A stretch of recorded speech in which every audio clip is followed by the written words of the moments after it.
Hello, everyone, and welcome to today's webinar, Breathe Easy with Better Models, Research for Activating Macrophages and Dendritic Cells with Nanomedicine in Lung Carcinoma.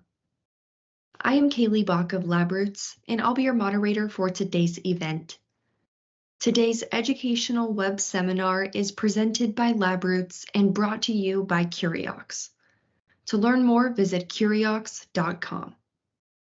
We encourage you to participate today by submitting any questions you may have during the presentation. To do so, simply type them into the Ask a Question box and click Submit. We'll answer as many questions as we have time for at the end of the presentation. You may also submit any technical issues here as well if you have trouble seeing or hearing the presentation. And with that, I'd like to now welcome our speaker, Dr. Guo Yuedong, Postdoctoral Researcher, Tongji University School of Medicine. For a complete biography on our speaker, please click on the Presenter tab. Dr. Yuedong, you may now begin your presentation. Hello, everyone. I'm Guo Yuedong, a graduate of the Chinese Academy of Sciences, and currently a postdoctoral researcher at Tongji University School of Medicine. My research focuses on nanomedicine and tumor immunotherapy. It's a pleasure to be here today, invited by Curiox Corporation to share our recent research findings. As we all know, cancer immunotherapy wins the 2018 Nobel Prize in Medicine, which activates the ability of the immune system to recognize cancer cells and has the potential to cure some cancers completely, such as leukemia.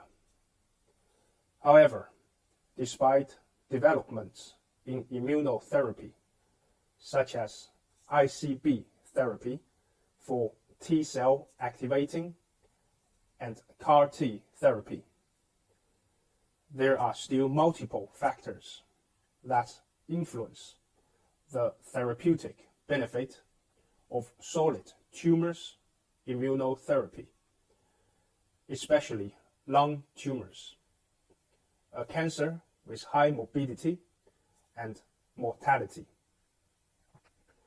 Currently available clinical immunotherapies are poorly curative for lung cancer, which may be related to the complicated immunosuppressive microenvironment of lung cancer.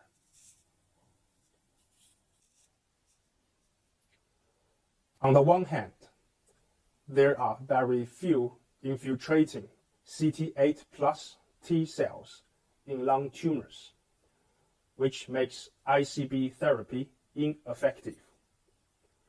On the other hand, there are very many immunosuppressive macrophages and DC cells in lung tumors, which makes CAR-T therapy invalid.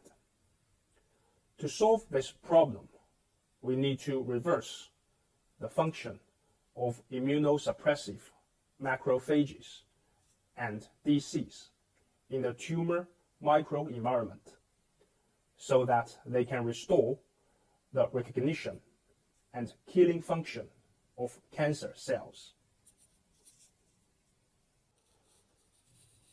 So, we present a lung tumor combination immunotherapy strategy. As illustrated in this picture, given that the large-scale nanomaterials are easier to accumulate in the lung, the pH-responsive ZNAL LDH with a large lateral dimension is chosen as a drug carrier to load the small molecule drugs. TTA-Q6 and RRX-001 target and accumulate in lung tumors via the EPR effect. Subsequently, LDH nanocarriers degrade in the acidic tumor microenvironment and release interlayer-loaded drugs. Furthermore, as a specific T-type calcium channel inhibitor, the released TTA-Q6 prevents the tumor cells from uptaking extracellular calcium ions.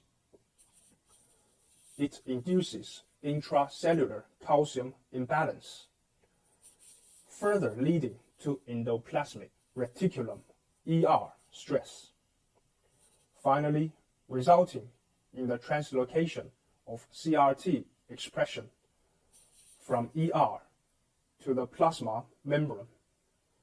Besides, the released RRX-001 as a CD47 inhibitor downregulates CD47 proteins on tumor cells. Subsequently, the overexpressed CRT and low-expressed CD47 on the tumor cell plasma membrane activate the anti-tumor effect of TAMs and induce DCs to swallow tumor-associated antigens, followed by presenting them to T cells. During the experimental process, we initially synthesized hexagonal-shaped nanomedicines, characterized by their uniform size and regular hexagonal morphology. X-ray diffraction XRD analysis revealed an increase in the interlayer spacing of the 003 crystal plane after drug loading, indicating stable drug encapsulation within the interlayers.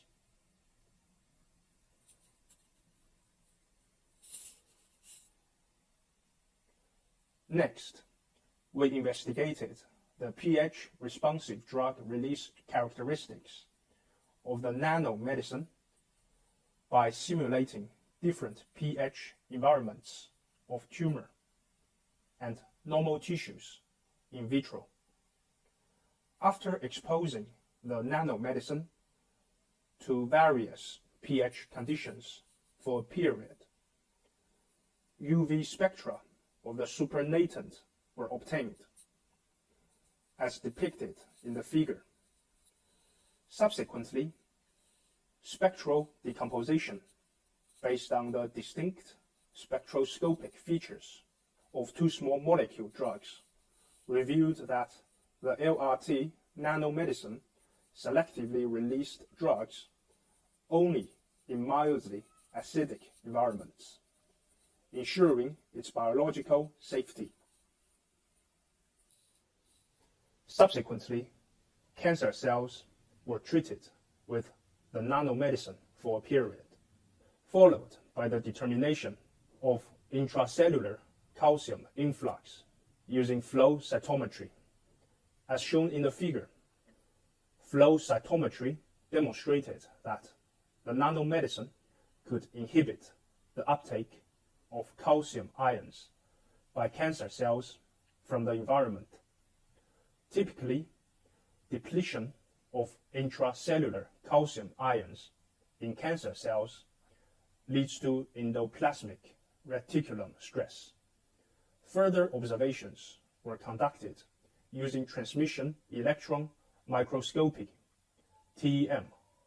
It was observed that cancer cells treated with the drug exhibited swollen endoplasmic reticulum, indicating that the nanomedicine could induce endoplasmic reticulum stress.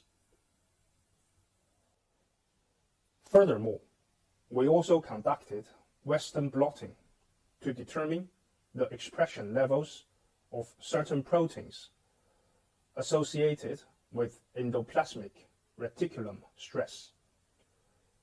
As observed in the figure there was a significant upregulation of endoplasmic reticulum stress-related proteins in cells treated with the nanomedicine, further confirming the induction of endoplasmic reticulum stress by the nanomedicine in cancer cells.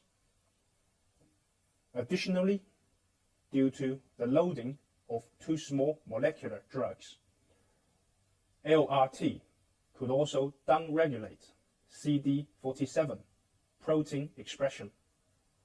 Flow cytometry results indicated that LRT nanomedicine could upregulate CRT expression while downregulating CD47 expression simultaneously. Can cancer cells undergoing these changes further activate the immune system? As we focused on immunotherapy for lung cancer, we initially investigated alveolar macrophages, which are abundant within lung tumors. Cancer cells treated with LRT were co-cultured with macrophages, and subsequently, the cytokine levels in the superlatent of the cell culture system were measured using ELISA. The results indicated that macrophages in the LRT group underwent M1 polarization. In addition, we further observed the morphology of macrophages as shown in the figure.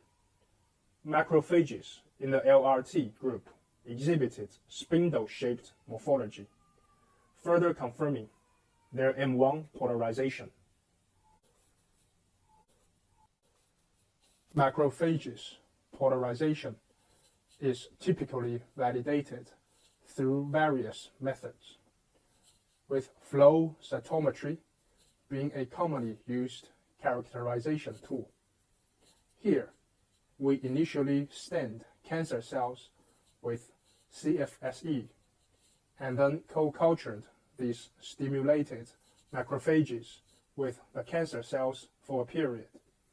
Finally, we stained the cells with the 5 indicators shown in the figure, allowing us to analyze Curiox laminar wash technology revolutionizes cell washing for flow cytometry and single-cell studies.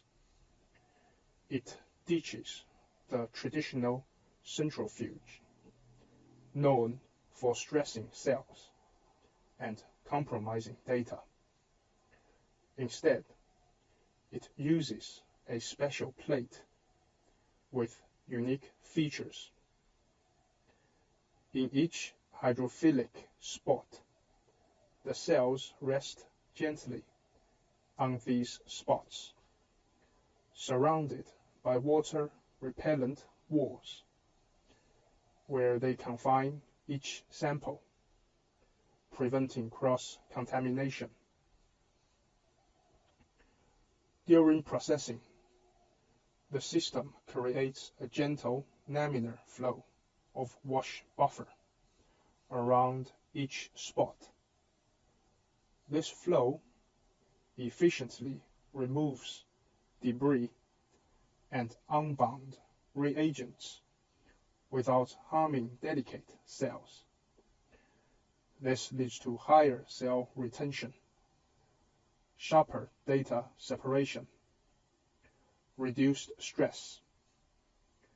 Overall, Curiox laminar wash offers a faster, gentler, and more reliable way to prepare cell samples for various downstream applications. In addition to macrophages, we also co-cultured drug-treated cancer cells with dendritic cells. Preliminary evidence of dendritic cell activation was demonstrated through changes in the concentration of cytokines in the culture system. Furthermore, the morphological changes of dendritic cells can also indicate cellular maturation.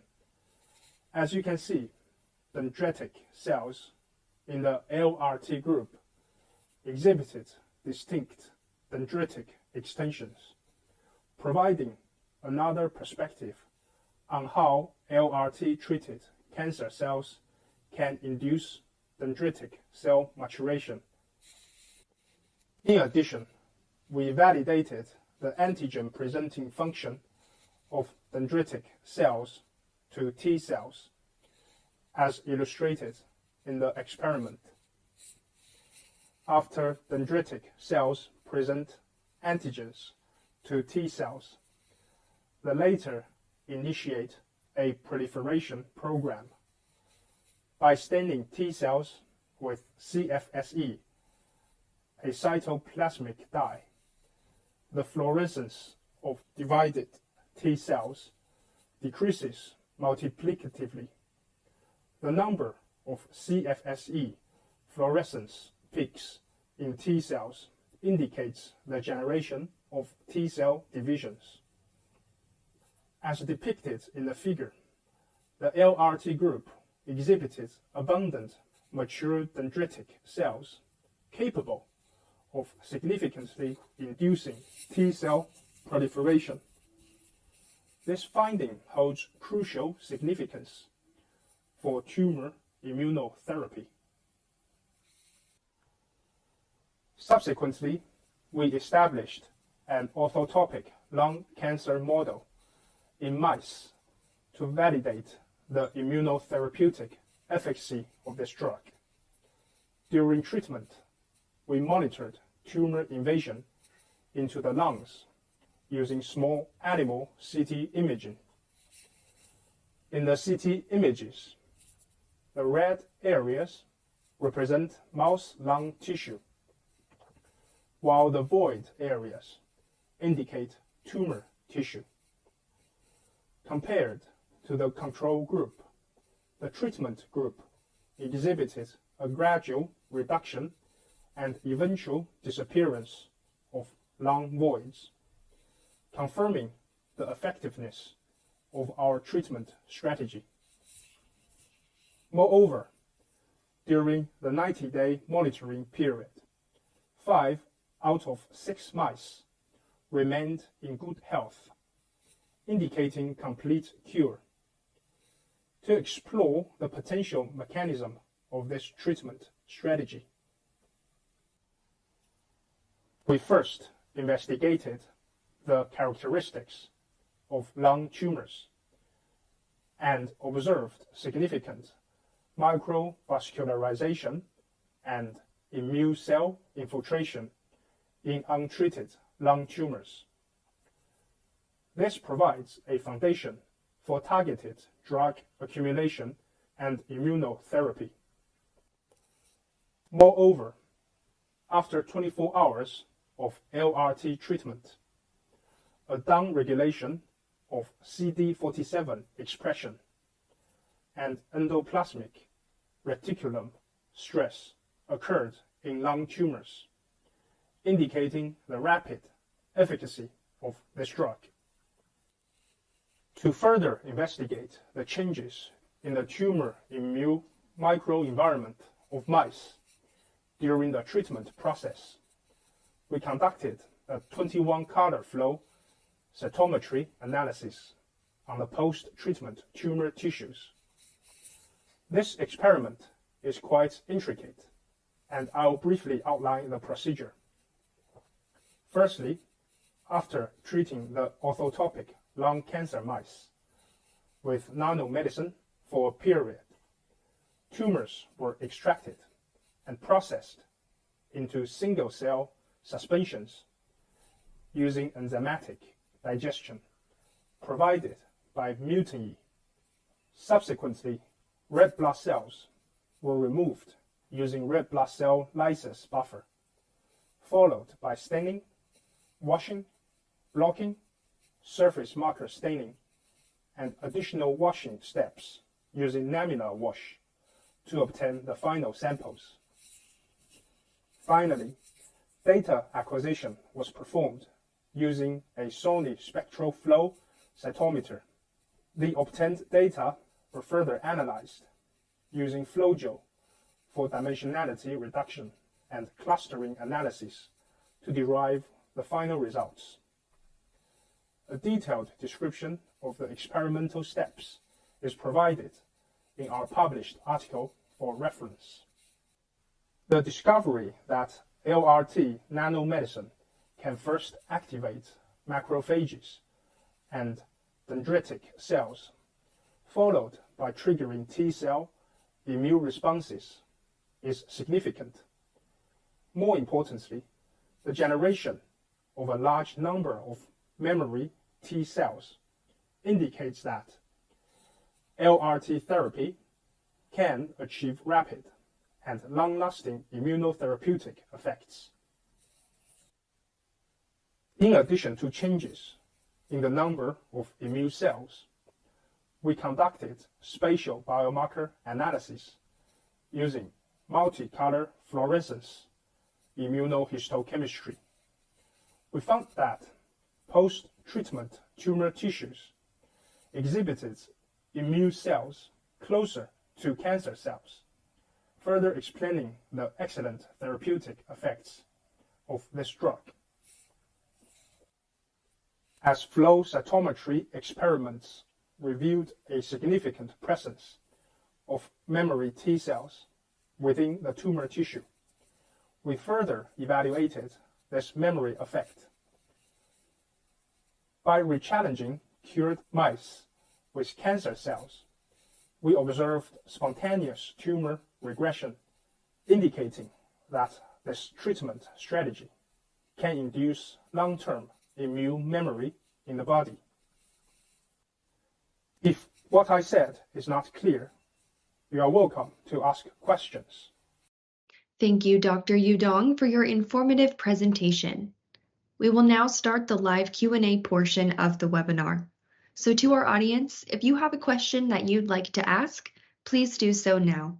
Just click on the Ask a Question box located on the far left of your screen, and we'll answer as many of your questions as we have time for. All right, let's get started.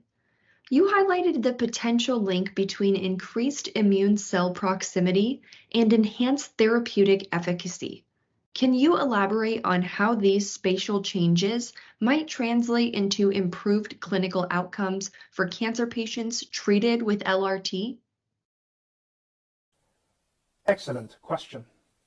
Typically, immune cells are closer to tumor cells, indicating immune cell activation and suggesting a better prognosis to some extent. Great, thank you. Now, given the promising results of LRT in modulating the spatial distribution of immune cells, what are your plans for further research in this area?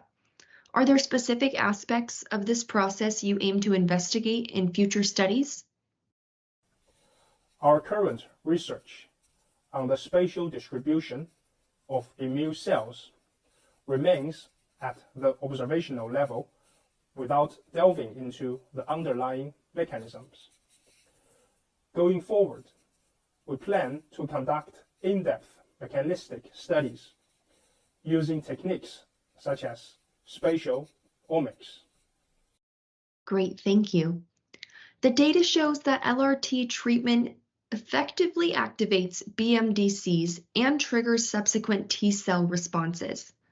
However, it's unclear if this T-cell proliferation translates to enhanced cytotoxic activity against cancer cells. Could you provide data on the cytotoxic effector function of the proliferated T-cells, such as granzyme B expression or in vitro toxicity assays, to demonstrate that LRT treatment not only increases T-cell numbers, but also their ability to kill cancer cells? It's a very professional question. Unfortunately, in our published work, we did not delve further into the cytotoxicity of T cells, as our focus was primarily on macrophages and DC cells.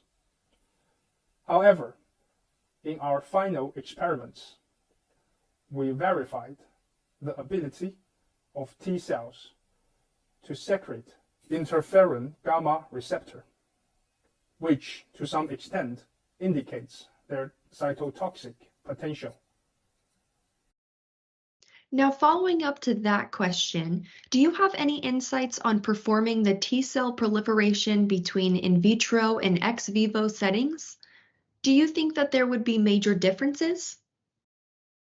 We only conducted T cell proliferation experiments at the in vitro level and did not proceed with in vitro experiments.